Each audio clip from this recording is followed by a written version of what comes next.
నమస్కారం. ఈటీవీ తీర్థయాత్రకి స్వాగతం. దేశంలోని సుప్రసిద్ధ శైవ క్షేత్రాల్లో ఒకటిగా విరాజిల్లుతున్న దివ్యక్షేత్రం యాగంటి. పురాణ చారిత్రక ప్రాశస్త్యం కలిగిన ఈ క్షేత్రంలో సాక్షాత్తు ఉమామహేశ్వర స్వామి ఏకశిలలో దర్శనమిస్తారు. పచ్చని ప్రకృతి రమణీయతతో శోభిల్లే ఈ క్షేత్రం కర్నూలుకు 100 కిలోమీటర్ల దూరంలో ఉంది. శ్రీ ఉమామహేశ్వర స్వామి వారి లీలా విశేషాలతో పునీతమైన యాగంటి దివ్యక్షేత్ర వైభవం నేటి తీర్థయాత్రలో చూద్దాం. బనగానపల్లికి సమీపంలో ఉన్న ఈ దివ్యక్షేత్రంలో సాక్షాత్తు ఉమామహేశ్వర స్వామివార్లు కొలువై ఉన్నారు. గుహాలయాలతో ఎంతో ప్రాచీనతను సంతరించుకున్న ఈ క్షేత్రం శైవ వైష్ణవ సంప్రదాయాల మేలు కలయికగా విరాజిల్లుతోంది. యాగంటి దివ్యక్షేత్రానికి కొన్ని వందల సంవత్సరాల చరిత్ర ఉంది. ఈ ఆలయాన్ని చోళులు పల్లవులు నిర్మించారని శాసనాల ద్వారా తెలుస్తోంది. ఆయా రాజుల పరిపాలనలో అసంపూర్తిగా మిగిలిన కట్టడాలను హరిహరరాయలు బుక్కరాయలు పూర్తి చేశారట. యాగంటికి చేరుకున్న భక్తులు అక్కడ ఎంతో విశేషమైనదిగా భావించే కోనేరులో స్నానాలు ఆచరిస్తారు. యాగంటికి చేరుకున్న భక్తులు ముందుగా ఈ కోనేరులో భక్తి శ్రద్ధలతో స్నానాధికాలు చేస్తారు. ఎక్కడో కొండల్లో సహజ సిద్ధంగా ఏర్పడ్డ నీటి బుగ్గ నుంచి వచ్చే నీరు ఎన్నో ఔషధ గుణాలను కలిగి ఉందని చెబుతారు. విశాలమైన ఆవరణ కలిగి ఉన్న ఈ కోనేరు చుట్టూ ప్రాకార కుడ్యం, ఈ కుడ్యాన్ని కలుపుతూ నలువైపులా గోపుర ద్వారాలు నిర్మించబడ్డాయి.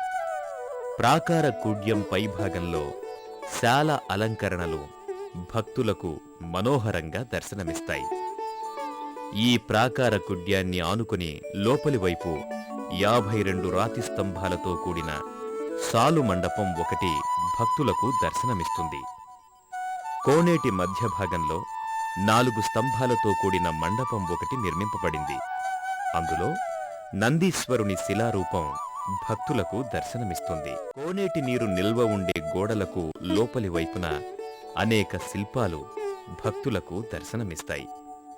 విజయనగర శైలిని పోలిన ఈ శిల్పాలలో ఉమామహేశ్వరమూర్తి, నందీశ్వరమూర్తి, శివతాండవం, కిరాతార్జునీయం, శ్రీకాళహస్తి మహత్యం, వీరభద్రమూర్తి, శ్రీ మహావిష్ణువు, నారసింహుడు, లక్ష్మీనారాయణులు తదితర మనోహర శిల్పరాజాలు భక్తులకు దర్శనమిచ్చి మైమరిపిస్తాయి. యాగంటి దివ్యక్షేత్రాన్ని ఎందరో మహర్షులు దర్శించారట. శివభక్తులలో అగ్రగణ్యుడైన భృంగి మహర్షి భూలోక సంచారం చేస్తూ యాగంటికి వచ్చారని చెబుతారు. ఈ క్షేత్ర ప్రకృతి శోభకు పరవశించి పార్వతీ పరమేశ్వరుల కోసం ఘోర తపస్సు చేశాడట. భృంగి తపస్సుకు మెచ్చి ఆది దంపతులు అనుగ్రహించారని పురాణాల ద్వారా తెలుస్తోంది. విశాలంగా ఉండి అలనాటి రాజుల వైభవాన్ని కళ్లకు కట్టినట్లు చూపించే ఈ ప్రాంగణంలో భక్తులకు ముందుగా మెట్లు దర్శనమిస్తాయి.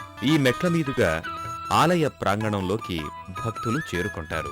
ఆలయ ప్రాంగణంలో ముందు భాగాన భక్తులకు ద్వీపస్తంభం దర్శనమిస్తుంది. ద్వీపస్తంభాన్ని దాటి కొంచెం ముందుకు వెళితే ఆలయ గోపురం దర్శనమిస్తుంది.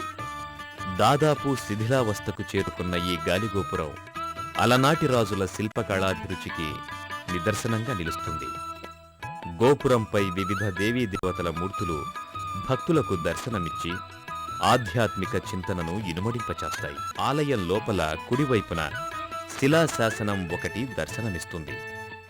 ఈ శిలాశాసనం ఆలయ వైశిష్ట్యాన్ని అవగతం చేస్తుంది. గర్భాలయానికి ఎదురుగా భక్తులకు దృష్టి మండపం దర్శనమిస్తుంది. పూర్వం ఇది వైష్ణవాలయంగా రూపొందడం వల్లే ఈ దృష్టి మండపం ఏర్పాటు చేసినట్లు చెబుతారు. విశాలమైన ప్రాంగణంలో సుందర శిల్పకళాకృతులు మిళితమైన స్తంభాలు, ప్రాకారాలతో అలరారే ఈ ప్రాంగణం భక్తులను మైమరచిపోయేలా చేస్తుంది. నందిని అధిరోహించిన పరమేశ్వరుడు, ఉమామహేశ్వరులు, శ్రీరాముని యాగ సంరక్షణ, తాటకి సంహారం తదితర శిల్పాలు ఈ స్తంభాలపై భక్తులకు దర్శనమిస్తాయి. ఈ మండపం పైకప్పు మధ్య భాగంలో పద్మశిలతో కూడిన అష్టకోణం భక్తులకు దర్శనమిస్తుంది. ఈ యాగంటి క్షేత్రం ఆద్యంతం లీలా విశేషాలతో పునీతమైనది. ప్రధానాలయంలోకి చేరుకున్న భక్తులు ఈశాన్యంలో నంది మంటపానికి చేరుకుంటారు. ఉమామహేశ్వరుల ఆజ్ఞానుసారంగానే ఈ నందీశ్వరుడు స్వయంభుగా వెలిసారని ప్రతీతి. యాగంటి బసవన్న అంతకంతకు పెరిగి కలియుగాంతాన రంకె వేస్తాడని వీరబ్రహ్మేంద్ర స్వామి కాలజ్ఞానంలో పేర్కొన్న నంది ఇదే కావటం ఈ ఆలయ విశేషం. వాటిని దర్శించుకున్న భక్తులు అనంతరం ఈశాన్య భాగంలో ఉన్న నందీశ్వర మండపానికి చేరుకుంటారు. ఇక్కడ ఈ నందీశ్వరుడు కూడా స్వయం ఉద్భవమని భక్తులు చెబుతారు. అలాగే యాగంటి బసవన్న అంతకంతకు పెరిగి కలియుగాంతాన రంకె వేస్తాడని వీరబ్రహ్మేంద్ర స్వామివారు తన కాలజ్ఞానంలో పేర్కొన్న నంది ఇదే కావడం ఈ ఆలయ విశేషంగా చెప్పుకోవచ్చు. ఈ నంది రోజురోజుకి పెరుగుతోందని చెబుతారు. సుమారు 15 అడుగుల పొడవు, 10 అడుగుల వెడల్పు, 8 అడుగుల ఎత్తు కలిగిన ఈ నంది ఇప్పటికీ పెరుగుతుందని చెబుతారు.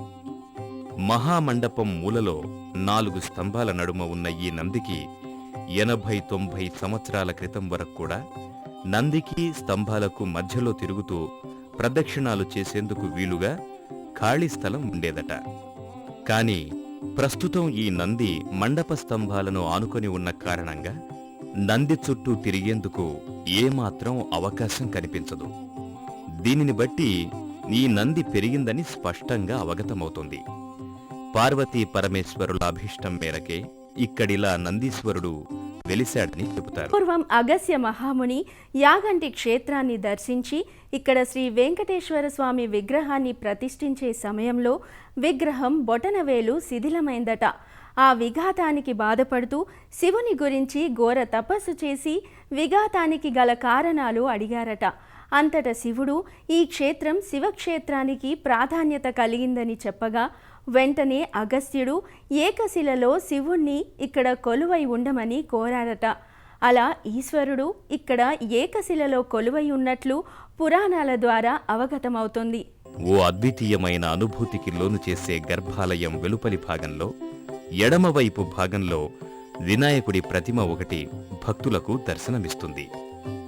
అత్యంత రమణీయంగా దర్శనమిచ్చే ఈ వినాయకుడి దర్శనం వల్ల సర్వ విఘ్నాలు తొలగిపోతాయని భక్తులు చెబుతారు. విఘ్నేశ్వరుణ్ణి దర్శించుకున్న భక్తులు అనంతరం గర్భాలయంలో కొలువైన ఉమామహేశ్వర స్వామివార్ల దివ్యమంగళ శిలారూపాన్ని దర్శించుకుని ఆనందానికి గురవుతారు. చేతులు జోడించి, తండ్రి పరమేశ్వర, మాకు ఆయురారోగ్య ఐశ్వర్యాలను ప్రసాదించి మమ్ము అనుగ్రహించు స్వామి అంటూ ప్రణమిల్లుతారు. ఈ యాగంటి క్షేత్రంలో సతీ సమేతంగా ఆది దంపతుల రూపంలో స్వయంభూగా ఒకటే బాణిమట్టం పైన శివపార్వతులు ఇరువురు కూడా స్వయంభూగా వెలసడం జరిగింది. అదే ప్రత్యేకత. అగస్త్యుల వారు ఉత్తర భారతదేశ యాత్ర పూర్తి గావించి దక్షిణ దేశ యాత్రకు వచ్చినప్పుడు ఇక్కడ వైష్ణవాలయం చేయాలి, విష్ణువుని పూజించాలనే ఉద్దేశంతో ఒక ఆలయం నిర్మాణం చేసిన తర్వాత ఆ యొక్క ప్రతిష్ఠ చేయదలుచుకున్నటువంటి విష్ణుమూర్తికి కుడివైపు పాదానికి బొటనవేలు గోరుస్థలమైపోయింది. ఆగమశాస్త్ర రీత్యా హిందూ సాంప్రదాయం ప్రకారము శిథిలమైనటువంటి విగ్రహాలను పూజించారు. ఆ విధంగా ఆ యొక్క విష్ణుమూర్తిని తీసుకెళ్లి పైన మధ్యగృహలో ఉంచి ఈ విధంగా ఎందుకు జరిగిందో తెలుసుకోవాలనే ఉద్దేశంతో అగస్త్యుల వారు ఆ యొక్క భోళాశంకరుడైనటువంటి శివపార్వతుల కోసమే తపస్సు చేశారు. ఈ ఆలయం పలు ప్రత్యేకతల సమాహారం. ఉమామహేశ్వరులతో పాటు ఈ క్షేత్రంలో నందీశ్వరుడు, వీరభద్రుడు, వినాయకుడు, సుబ్రహ్మణ్యేశ్వర స్వామి, మార్కండేయ లింగేశ్వర స్వామి, విశ్వనాథేశ్వర స్వామిని దర్శిస్తారు. ఆయా దేవీ దేవతల దర్శన అనంతరం వెంకటేశ్వర గుహకు చేరుకొని తన్మయత్వం చెందుతారు. గర్భాలయంలో ఏకశిలలో ఉన్న శివపార్వతుల దివ్యమంగళ రూపాలను దర్శించుకున్న భక్తులు అనంతరం ఆలయం వెలుపలి ప్రాంగణంలో ఉన్న వీరభద్రస్వామి వారి ఆలయానికి చేరుకుంటారు. శ్రీ ఉమామహేశ్వర స్వామి వార్ల ఆలయానికి క్షేత్రపాలకుడుగా వీరభద్రస్వామి వారు విరాజిల్లుతున్నారు. భక్తులు ఇదే ఆలయ ప్రాంగణంలో ఉన్న సుబ్రహ్మణ్యేశ్వర స్వామి, మార్కండేయ లింగేశ్వర స్వామి, విశ్వనాథేశ్వర స్వామి వార్లను కూడా దర్శించుకుని తరిస్తారు. అనంతరం ఆలయానికి ఆనుకొని ఉన్న అగస్త్య పుష్కరిణికి చేరుకుంటారు. ఈ పుష్కరిణిలో ప్రవహించే జలం అత్యంత మహిమాన్వితమైందిగా చెబుతారు. ఈ పుష్కరిణికి 15 కిలోమీటర్ల దూరంలో ఉన్న ముచ్చట్ల అనే పుణ్యక్షేత్రం నుంచి పర్వత సానువుల గుండా అదృశ్యంగా నీరు వస్తుందని చెబుతారు. ఈ రహస్యాన్ని అగస్త్య మహాముని శోధించాడు కాబట్టి ఈ పుష్కరిణిని అగస్త్య పుష్కరిణి అని పిలవడం జరుగుతుంది. స్వామివారి అర్చనాభిషేకాలకు ఈ పుష్కరిణిలోని శుద్ధ జలాలనే వినియోగిస్తారు. భక్తులు అనంతరం ఆలయానికి ఆనుకొని కొండల నడుమ ఉన్న అగస్త్య గుహకు చేరుకుంటారు. దీనిని రోకళ్ల గుహ, ముక్కంటి గుహ అని కూడా పిలవడం జరుగుతోంది. అత్యంత పురాతనమైన ఈ గుహలోనే అగస్త్య మహర్షి తపస్సు చేశారని చెబుతారు. ఈ గుహలో ఉన్న శివలింగాన్ని అగస్త్యుడు ప్రతిష్ఠించాడని చెబుతారు.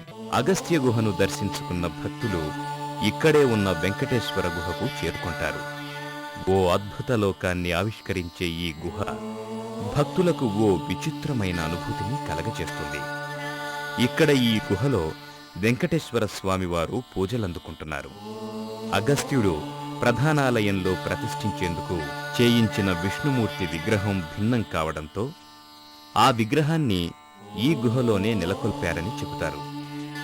ఈ గుహలో పూజలందుకుంటున్న వెంకటేశ్వర స్వామి విగ్రహానికి కూడా కుడికాలు బొటనవ్రేలు గోరు విరిగి ఉండటాన్ని భక్తులు దర్శించుకుంటారు. మహిమాన్వితమైన ఈ గుహలో కొలువైన వెంకటేశ్వర స్వామి వారి దివ్యమంగళ శిలారూపాన్ని దర్శించుకున్న భక్తులు అలౌకికమైన ఆనందానికి గురవుతూ చేతులు జోడిస్తారు. భక్తులు అనంతరం ఆలయానికి ఈశాన్యం భాగంలో ఉన్న శంకర గుహకు చేరుకుంటారు.